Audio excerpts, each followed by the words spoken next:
احنا الموضوع بتاعنا النهارده بيتكلم عن القلبين التوأمين وجذب الأهداف. طب ايه قلبين التوأمين وايه علاقته بجذب الأهداف؟ قلبين التوأمين هو تكنيك تأمل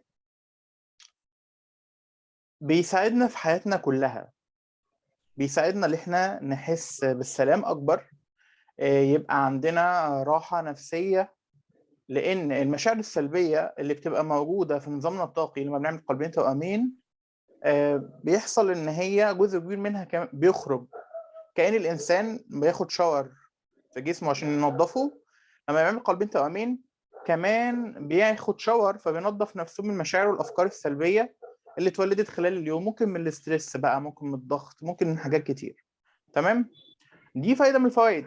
الفايدة التانية زي ما أنا قلت قبل كده هقول تاني، إن إحنا بنولد جود كارما أو بنولد تيار كبير جدا إيجابي، لأن زي ما إحنا عندنا جسم مادي وعندنا كمان جسم طاقي، الكوكب اللي احنا عايشين فيه ليه بعد مادي وليه بعد طاقي.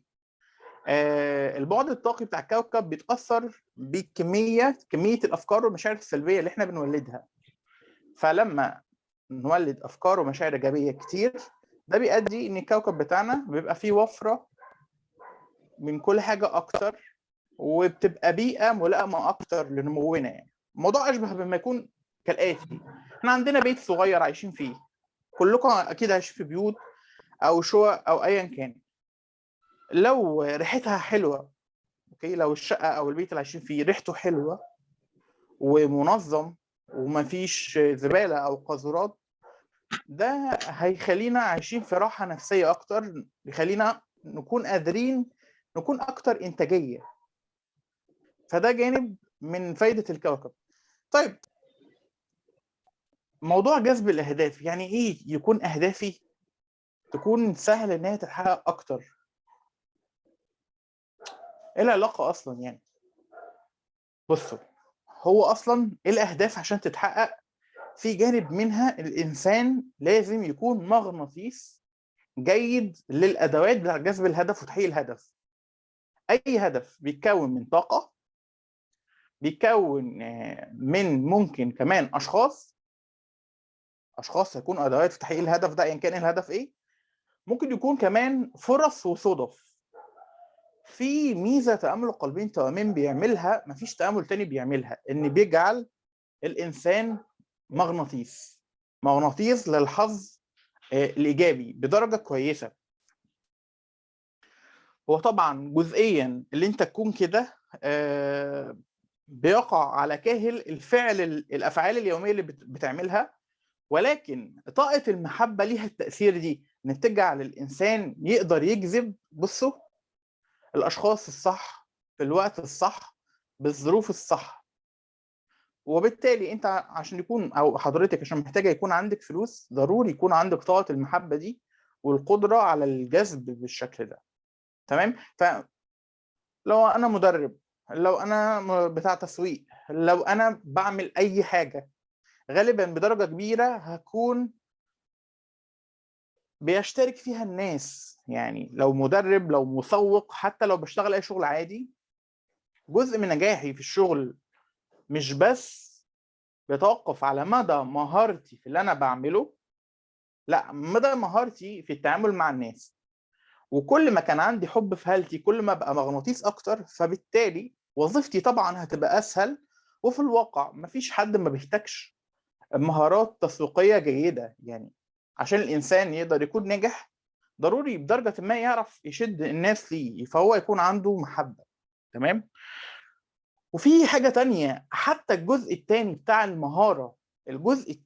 المهاره، في اتقان شغلي هيساهم التأمل ده برضو فيها بدرجة كويسة جدا. طب ليه؟ هو أنا أقدر أكون ماهر في الحاجات اللي أنا بعملها إمتى وإزاي؟ بشكل أساسي اتصالي برب العالمين القوي هيخليني أقدر أكون أكثر ذكاء وأكثر إنتاجية، وأسهل إن أنا أتقن الشيء اللي أنا بعمله.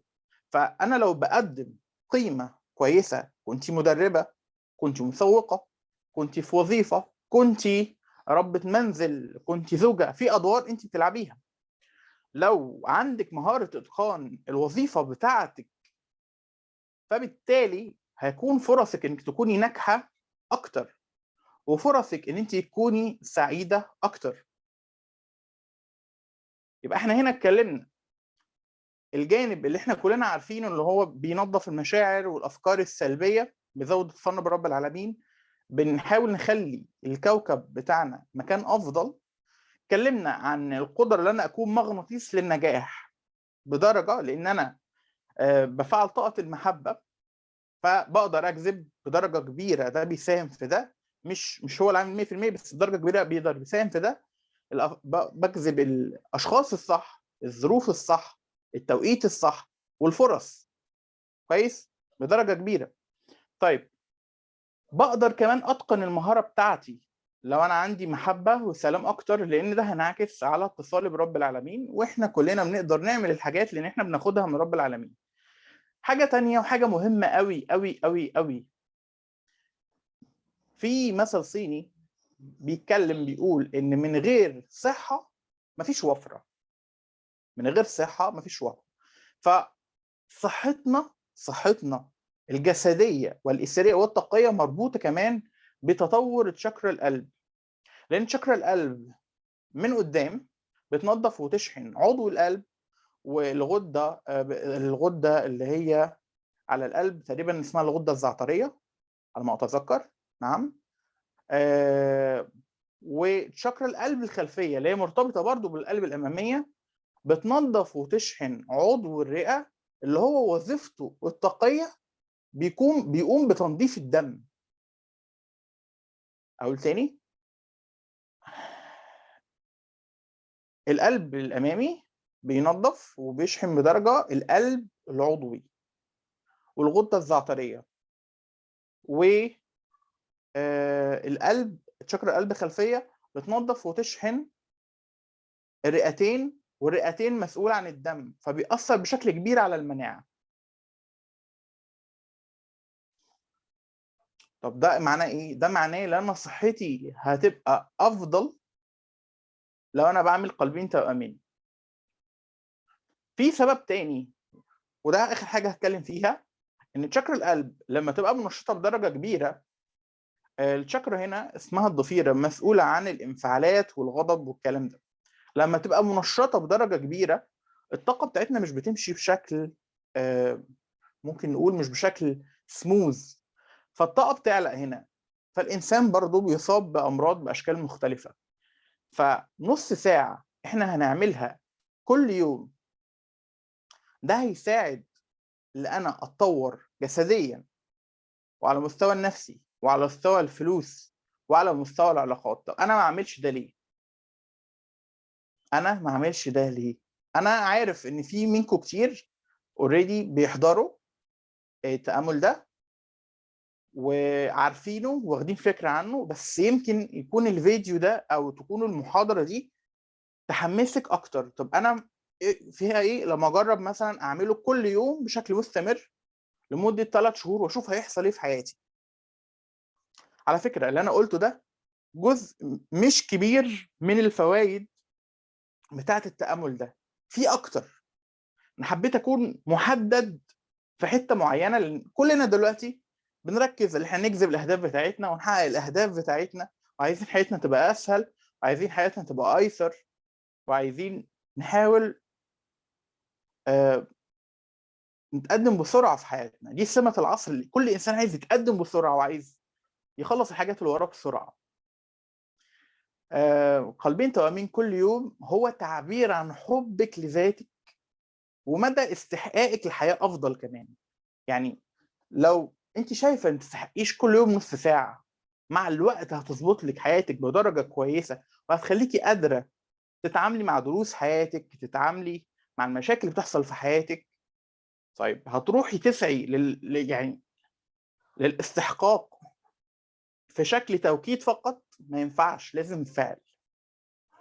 ففعليا الموضوع نص ساعة كل يوم يعني يستحق جدا. طيب لو انا عملته لوحدي هيبقى فعال، ولو عملته في جروب هيبقى فعال كتير جدا لينا وللكوكب وللناس اللي حوالينا ولعائلتنا واسرتنا كمان. لذلك احنا ان شاء الله باشجعكم إن أنتم كل يوم تعملوه لوحدكم لو حابين، وإحنا إن شاء الله كل يوم خميس الساعة 09:00 هننتظم على الميعاد ده لقلبين توأمين. تمام؟ طيب أنا دلوقتي عايز أحقق أهدافي، أعمل إيه بقى؟ يعني أنا خلصت التأمل، وبعد ما أعمل التأمل خلصته، أنا عايز أحسن الهدف بتاعي. كل يوم خميس إن شاء الله بعد ما نتأمل مع بعض هنشحن أهدافنا. فلو حابين تشحنوا أهدافكم بانتظام، طبعًا شحن الأهداف بانتظام هيؤدي بدرجة كبيرة لتجسدها بدرجة كويسة أحسن ما أنا أعمله لوحدي. احضروا معانا التأمل كل خميس إن شاء الله. تمام؟ بعد ما نخلص التأمل هنشحنهم مع بعض. شكرًا ليكم، وأتمنى لكم حياة سعيدة سهلة، وربنا يجعلكم كده إن شاء الله جذابين لكل شيء جميل يساعدكم في رحلتكم في حياتكم.